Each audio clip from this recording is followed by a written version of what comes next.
Bonjour. Dans cette vidéo, nous allons parler de l'ADN complémentaire. Et quand vous écrivez ADN complémentaire, n'oubliez pas d'écrire ce C minuscule après l'abréviation de l'ADN.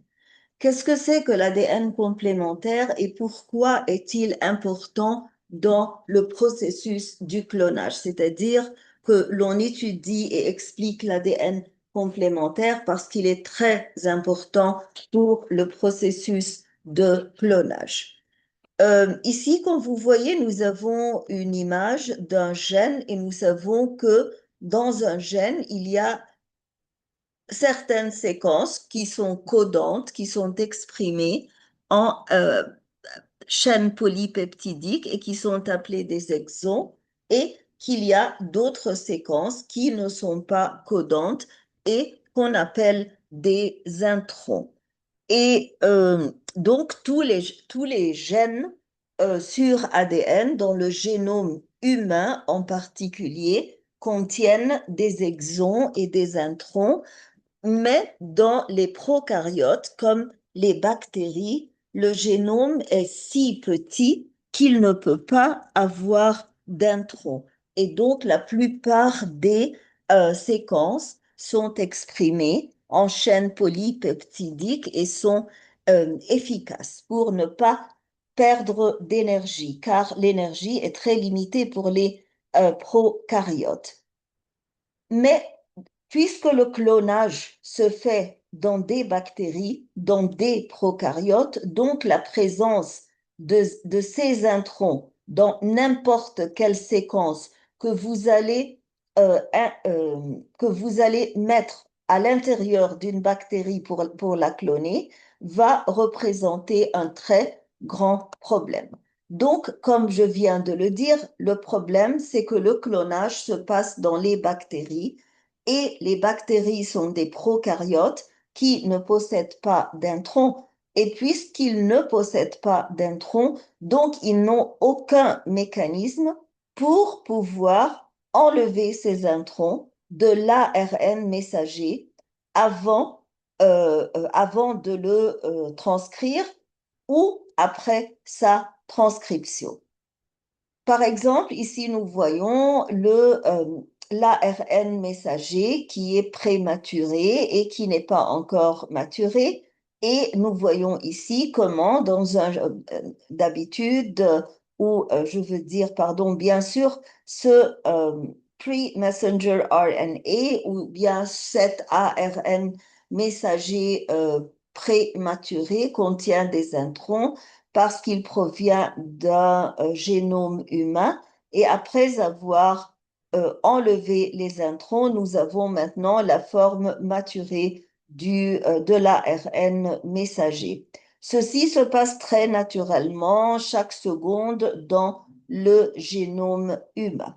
Donc, une conclusion très importante, nous ne pouvons pas cloner un gène humain ou une séquence humaine directement avant d'enlever les introns. Alors, ou on peut le dire autrement, où on doit présenter à la bactérie euh, une séquence d'ARN messager qui ne contient pas d'introns du tout, une séquence qui est dépourvue d'introns. Alors, qu'est-ce qu'on va faire?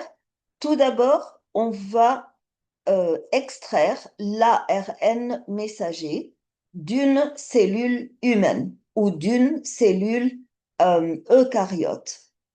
Et pour être sûr que cet ARN messager que l'on va extraire de la cellule soit complètement maturé, on va l'extraire du cytosol parce que nous savons très bien euh, des vidéos précédentes que l'ARN messager ne quitte pas le noyau d'une cellule eucaryote avant d'être complètement maturé et dépourvu des introns.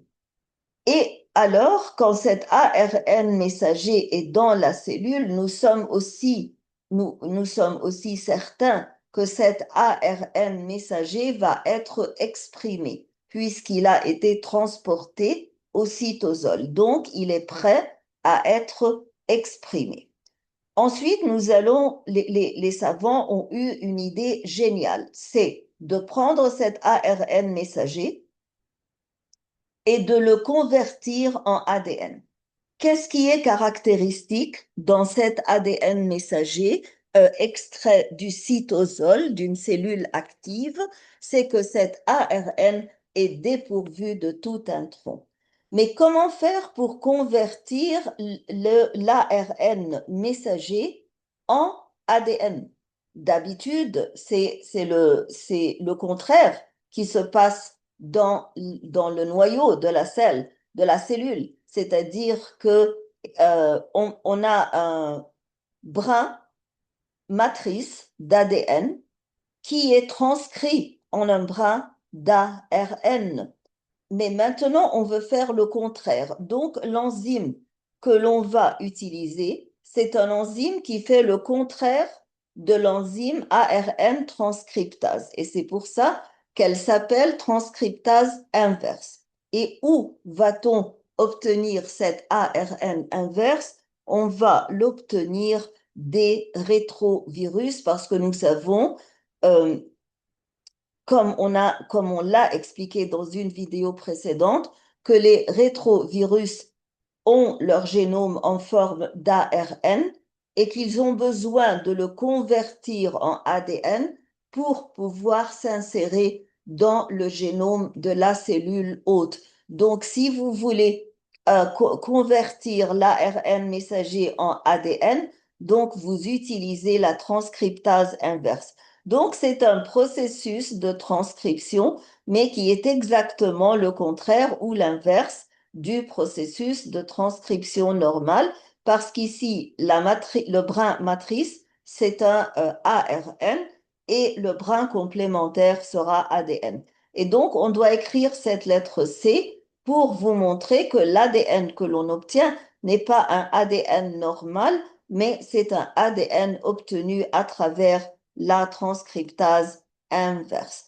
Après avoir obtenu cet ADN complémentaire, il y a des enzymes qui vont hydrolyser la matrice, le brin matrice ARN.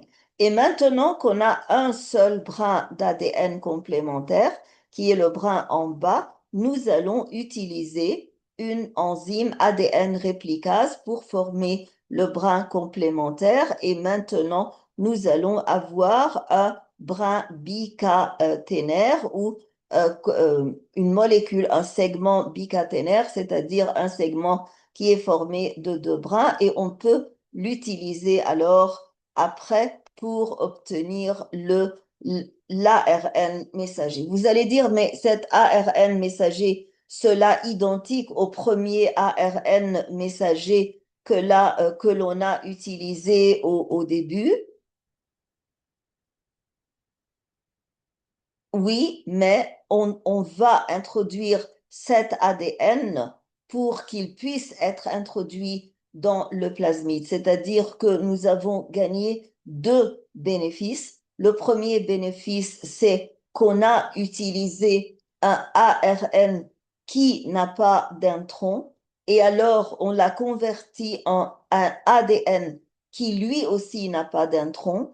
La conversion en un ADN est très importante parce que comment allez-vous introduire cet acide nucléique dans la bactérie si c'est pas sur un plasmide? Et pour que vous puissiez l'attacher à un plasmide, ça doit être un ADN, un segment d'ADN double bras. Et ensuite, quand ce segment d'ADN complémentaire sera à l'intérieur de la bactérie, il va pouvoir se transcrire en un ARN, encore une fois, par un ARN polymérase. Donc, l'ADN ne contient pas d'intron du tout et il est appelé ADN complémentaire. Maintenant, nous allons parler vous pouvez considérer ça la dernière partie de la biologie moléculaire, mais elle est un peu longue, donc euh, nous allons la diviser en deux vidéos ou deux parties si je trouve après avoir expliqué l'introduction, que la vidéo va être très longue. Donc, la régulation de l'expression des gènes, nous venons de dire qu'il n'est pas suffisant d'avoir un gène, mais aussi il faut avoir les conditions environnementales convenables pour pouvoir exprimer ce gène. Dans les prokaryotes, le processus a été expliqué dans la vidéo sur les opérons. Donc, vous pouvez vous référer à cette vidéo où on explique l'opéron lactose et l'opéron tryptophane avec beaucoup de détails.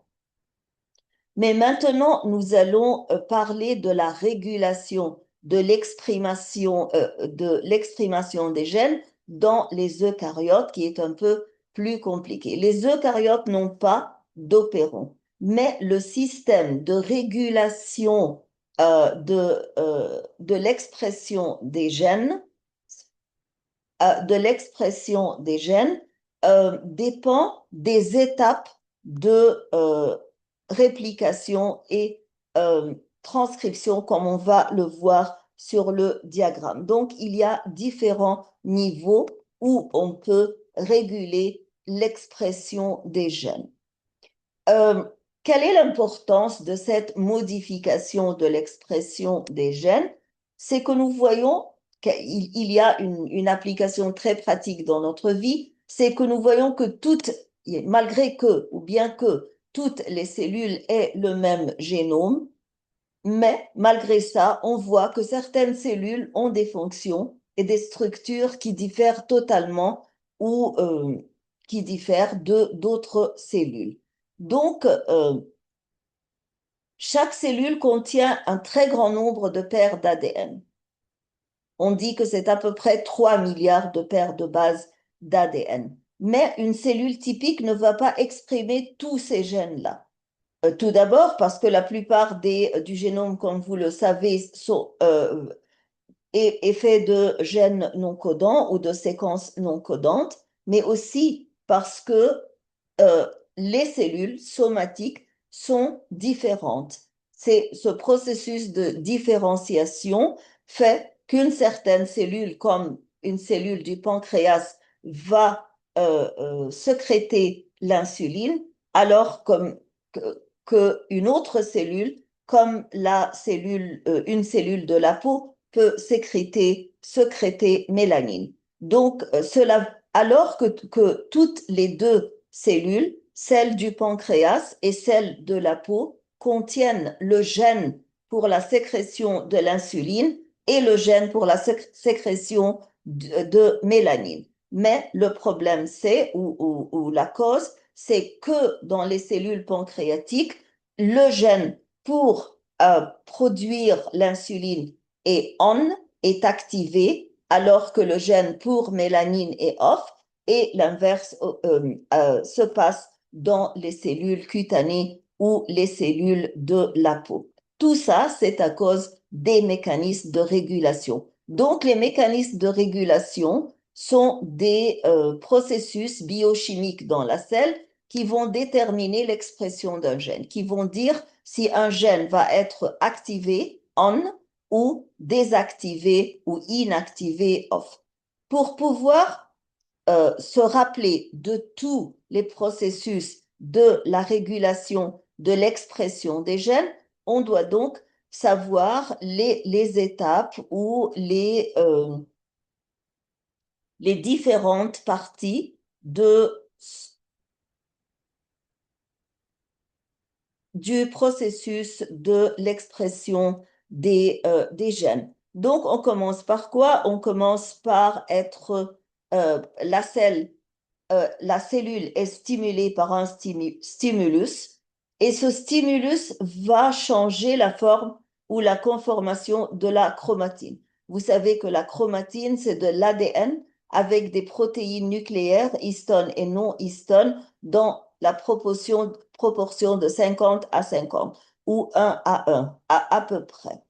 Donc, ça, c'est une étape où on va à ce niveau-là. On peut donc réguler l'expression des gènes à ce niveau-là en modifiant ou changeant la chromatine. Vous savez tous maintenant, après toutes ces vidéos sur la biologie moléculaire, que si la chromatine est très condensée, donc les enzymes n'ont pas accès aux bases azotées et tous les processus comme la réplication et la transcription ne pourront pas avoir lieu. Alors que si nous voulons achever la transcription et la réplication, la réplication d'abord, ensuite la transcription, nous devons avoir la chromatine dans une forme décontractée ou décondensée. Donc, il faut déméthyler l'ADN, c'est-à-dire enlever le groupe méthyle de l'ADN, CH3,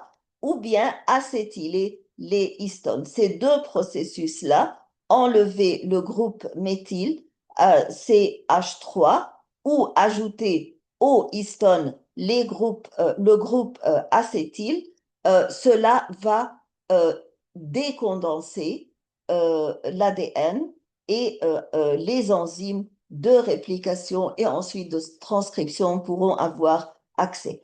Après avoir fait la transcription, nous avons un autre problème qui est la présence des introns. Donc, cet ARN est prématuré et on enlève l'intron.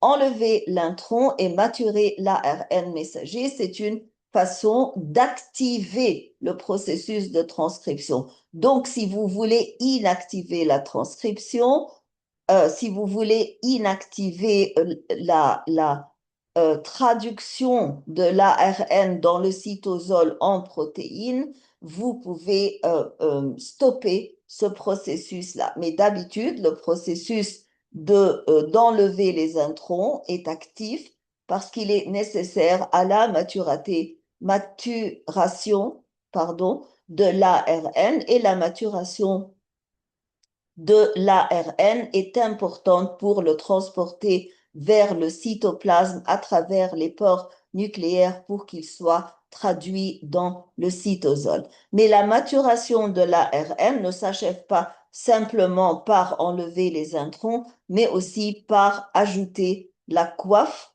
guanine ici au terminus 5' et ajouter la queue polyadénine ici à cette extrémité ou ce terminus 3'. Donc, on va expliquer tout ça, pardon, dans le texte. Donc, on peut réguler au niveau de la chromatine. Vous savez, comme je viens de le dire, que l'ADN des eucaryotes est associé à des protéines nucléaires. Et ces protéines nucléaires sont appelées les histones pour former la chromatine condensée et former les structures qui s'appellent les nucléosomes, qui sont, comme nous l'avons dit auparavant, les nucléosomes sont importants pour condenser l'ADN. Euh, alors, donc, si vous voulez donc contrôler l'expression du gène, vous allez modifier la structure des histones en ajoutant un acétyl groupe ou en l'enlevant, de même que ajouter le méthyl groupe ou l'enlever de l'ADN pour changer la configuration de la chromatine, pour la faire plus condensée ou moins condensée, et ceci, on va l'expliquer dans le diagramme suivant. Et donc, si l'ADN devient plus condensé, donc il deviendra moins accessible aux enzymes de transcription et le contraire est aussi vrai. Donc, la première façon de réguler l'expression des gènes, c'est de réguler ou contrôler la conformation de la chromatine et ceci va s'achever en régulant l'acétylation des queues d'histone. Donc, on va voir maintenant quel est l'effet d'ajouter un groupe acétyl, CH3CO, ce qu'on appelle l'acétylation des histones. Quand les histones sont acétylés, ils relâchent de la chromatine. La liaison avec l'ADN devient plus faible et cela va relâcher l'ADN et le rendre plus accessible aux enzymes de transcription. À l'inverse, si vous enlevez ce groupe acétyl, donc les histones seront plus, leur conformation va changer de façon que la chromatine sera plus condensée et inaccessible aux enzymes. Et on va voir ça sur le diagramme. Ici, vous voyez ce qu'on appelle hétérochromatine. Hétérochromatine veut dire que c'est très condensé et la transcription est inhibée ou empêchée. Mais alors, après avoir ajouté, alors pourquoi est-ce que cette chromatine et hétérochromatine est très condensée? Parce qu'on a seulement un groupe acétyl au lieu d'avoir trois groupes acétyl. Mais quand vous augmentez les groupes acétyl, quand vous acétylez les histones, vous voyez alors ici que quand les histones seront acétylées, donc il y aura une décondensation ou décontraction de l'ADN. L'ADN sera plus relâché et la transcription sera activée tout simplement parce que les enzymes de transcription auront plus d'accès ou un accès plus facile à l'ADN. Maintenant, on a une autre façon de réguler l'expression du gène au niveau de la transcription ou au niveau plutôt de la conformation de la chromatine, c'est par réguler la méthylation de l'ADN. La méthylation de l'ADN a un effet contraire à l'acétylation de l'histone. Nous avons vu que ajouter un groupe ou des groupes acétyl à l'histone va rendre l'ADN plus accessible aux enzymes de transcription et de réplication. Mais la méthylation de l'ADN ou l'ajout d'un groupe méthyle sur l'ADN va inactiver les gènes. Et cette inactivation peut être temporaire ou durable selon la présence du groupe méthyle. Si le groupe méthyle reste d'une façon temporaire et est enlevé après, donc ça sera temporaire. Mais si le groupe méthyle reste attaché à l'ADN, donc l'inactivation de l'expression du gène sera permanente. Alors ici, par exemple, nous voyons la cytosine dans ADN, qui est une base azotée dans l'ADN, et nous voyons ici comment on a ajouté le groupe méthyle. Donc, nous avons à la position 5, donc 5 méthylcytosine. Et quand les histones sont méthylés, ou bien quand l'ADN est méthylé, nous voyons que la chromatine devient plus condensée, comme vous le voyez. Il n'y a pas d'espace entre les histones. On obtient une forme compacte de la chromatine et on l'appelle hétérochromatine et il y a une sorte de stopping ou répression de la transcription. De l'autre côté, si on va acétyler les histones, donc, et il n'y a pas de méthylation, on enlève les groupes méthyl et on ajoute au contraire des groupes acétyl. Donc, on aura ce qu'on appelle euchromatine ou chromatine relâchée, détendue, et il y aura une activation de la transcription. C'est pour ça que l'on écrit ici Go, c'est-à-dire que c'est activé. Donc, si la méthylation inactive les gènes, donc la déméthylation va réactiver ces gènes. Un exemple d'inactivation à long terme ou permanente de l'ADN par méthylation, c'est l'inactivation du chromosome X chez les femmes. Nous savons que les femmes ont deux chromosomes X dans leur génome, alors que les hommes ont seulement un chromosome X. Donc la structure chromosomique de l'homme est XY, alors que celle de la femme est XX. Et puisque le chromosome X est important pour le développement de certains organes, à l'intérieur du corps de l'homme et de la femme, donc la dose de gènes non sexuels sur les chromosomes X doit être égale, et c'est pour ça qu'il y a un processus d'inactivation d'un des deux chromosomes X chez les femmes. Et c'est une inactivation prolongée, et on a étudié ça pendant notre étude du chapitre de l'hérédité. Il est vrai que les vidéos sur l'hérédité sur ma chaîne sont des vidéos en anglais, mais vous pouvez vous référer à ces vidéos d'une façon temporaire jusqu'à ce que les vidéos en français soient sur la chaîne.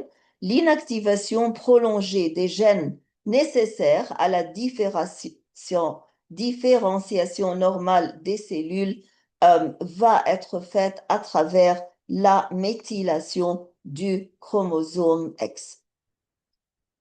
Ce qu'on a fait ici, c'est-à-dire la méthylation de l'ADN et l'acétylation des histones, a régulé l'expression des gènes sans changer le code génétique. Et c'est ça ce qu'on appelle la régulation épigénétique. C'est-à-dire, vous changez l'expression d'un gène sans changer la structure de ce gène. Donc, l'épigénétique désigne quoi?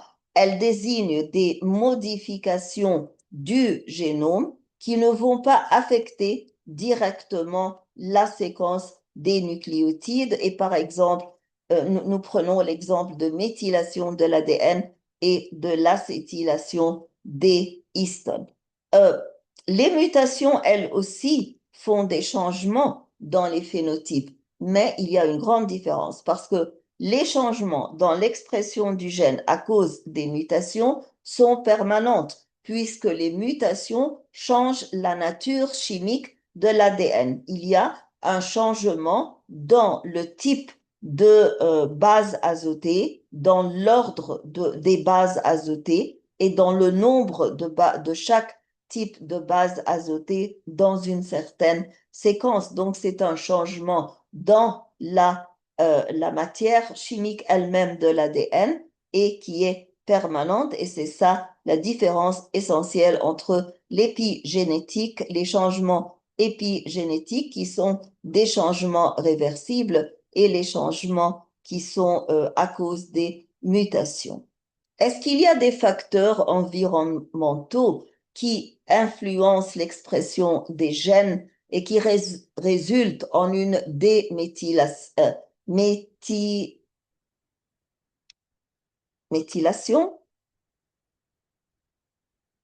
Oui, ou bien en une méthylation, ou qui puisse résulter en une acétylation ou une désacétylation, oui, comme par exemple la nutrition.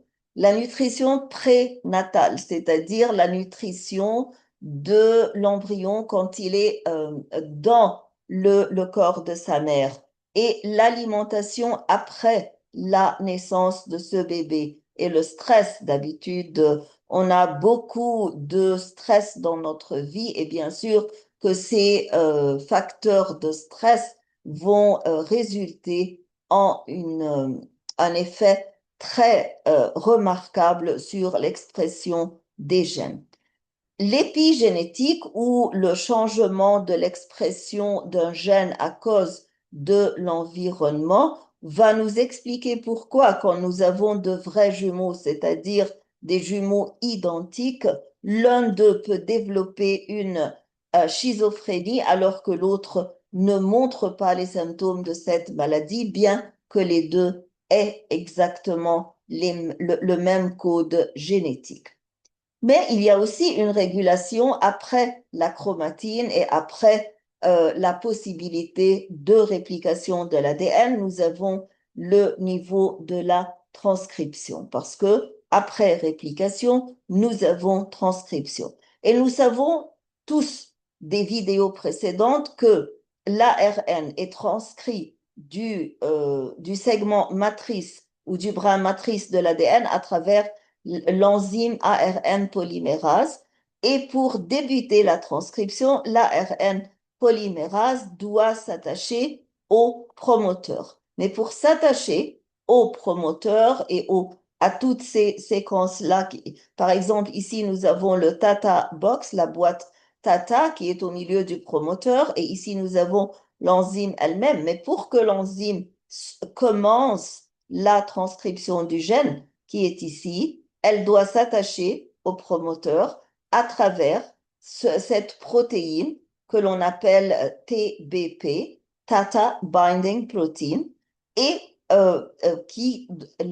aussi, il doit y avoir ce complexe d'initiation de transcription qui consiste de facteurs de transcription. Donc, les facteurs de transcription doivent jouer leur rôle parfaitement pour que l'ARN polymérase puisse achever et accomplir la transcription. Aussi, on a un autre niveau de régulation.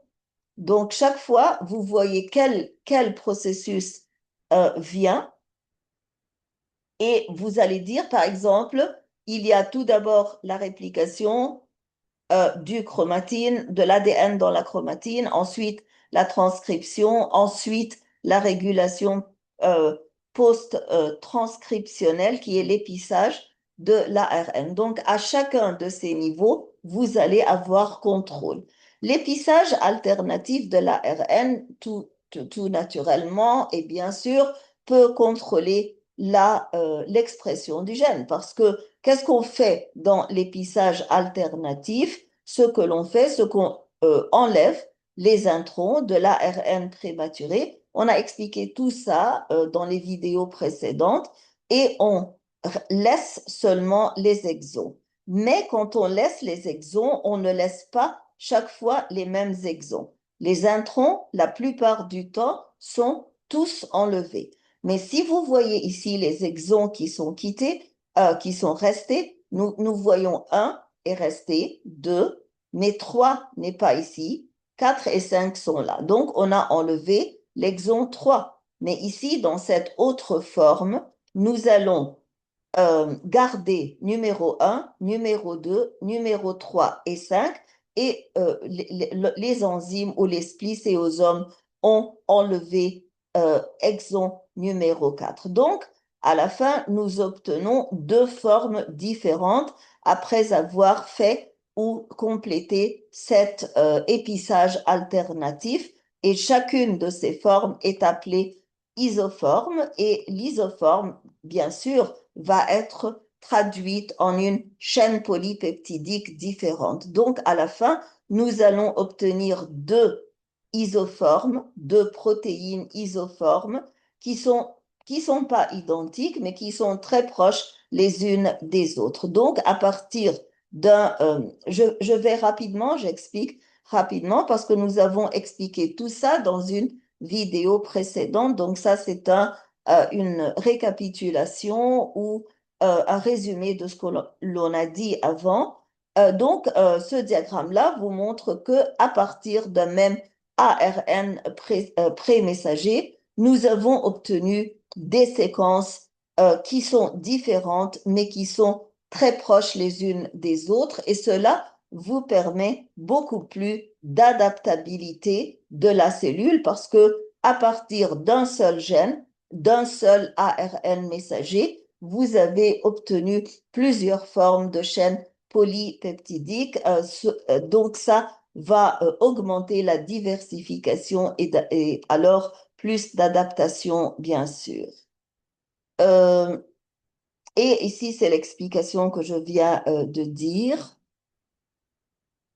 Vous pouvez vous demander alors qu'est-ce qui décide quels exons vont rester et quels exons vont être enlevés avec les introns. Il y a certaines protéines régulatrices spécifiques à chaque type cellulaire. Donc, dans chaque cellule, comme on a dit, malgré ou bien que toutes les cellules aient le même génome, mais les gènes qui sont activés dans les cellules différentes ne sont pas les mêmes. Et alors, les protéines régulatrices ici joue un rôle très important dans chaque cellule pour déterminer ou pour choisir quels exons vont rester ou être activés et quels exons vont être enlevés et seront inactivés.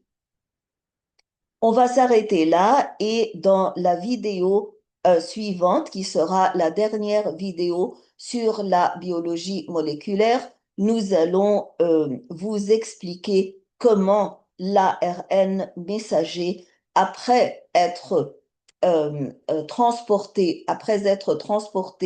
au cytosol où il va être traduit, euh, il y a des processus de contrôle ou de régulation qui vont dire si cet ARN va être traduit pendant une longue période de temps ou va être dégradé très rapidement. Et c'est ce qu'on va expliquer dans la vidéo suivante. Si vous avez trouvé cette vidéo utile, cliquez sur like, s'il vous plaît, écrivez vos commentaires, partagez-la avec vos collègues et vos camarades de classe et abonnez-vous à la chaîne si vous ne vous êtes pas encore abonné. Merci et à bientôt.